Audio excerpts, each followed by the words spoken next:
Alam mo ba na hindi sapat ang isang bank account lang kung gusto mong ayusin ang pera mo? Oo, kahit na simple lang ang lifestyle mo.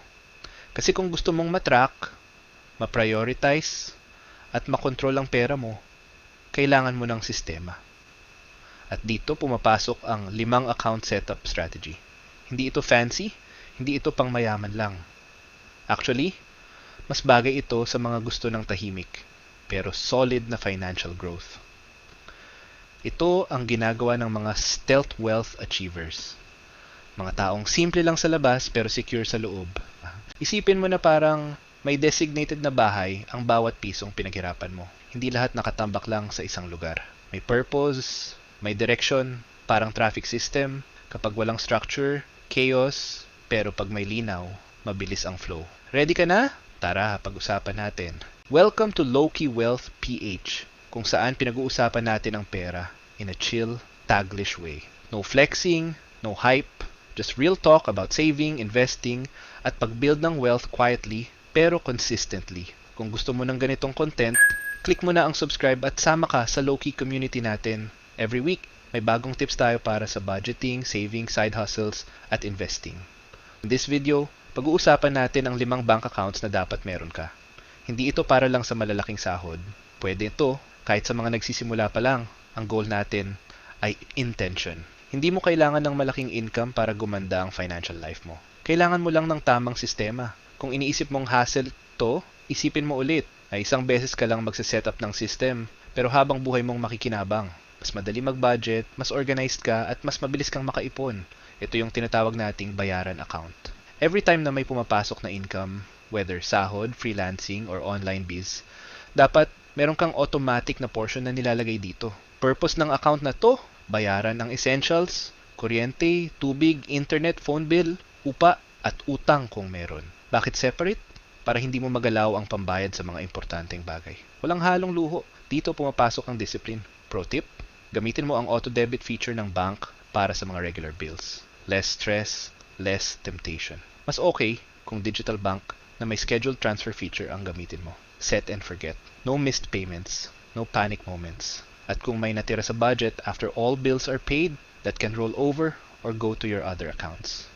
Ito yung gastos account. Dito mo ilalagay ang budget para sa food, Grab, Shopee, Starbucks, Jollibee, lahat ng discretionary spending. Goal.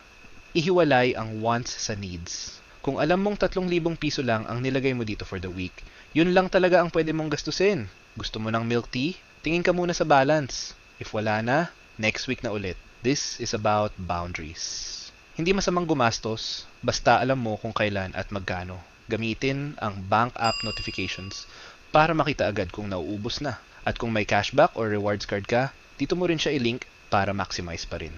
Ito ang pampalakas ng loob account. Why? Kasi pag may emergency, like nawalan ka ng work, nagkasakit, or may family need, hindi ka takot kasi may nahuhugot ka. Rule of thumb, at least 3 to 6 months worth of basic expenses. Kung ang kailangan mo monthly ay 10,000 piso to survive, emergency fund mo dapat ay 30,000 piso to 60,000 piso. Important, wala itong ATM card. Ayaw natin itong madaling ma-withdraw. Pwedeng digital bank or time deposit para may konting tubo. Peace of mind. Yun ang binibili mo dito. Kung OFW ka or freelancer na hindi fixed ang kita, mas mahalaga ang emergency fund. Kasi unpredictable ang income mo. This becomes your financial cushion. Ito ang money growth account. Para sa long-term goals, pang-retirement, future business, o dream home.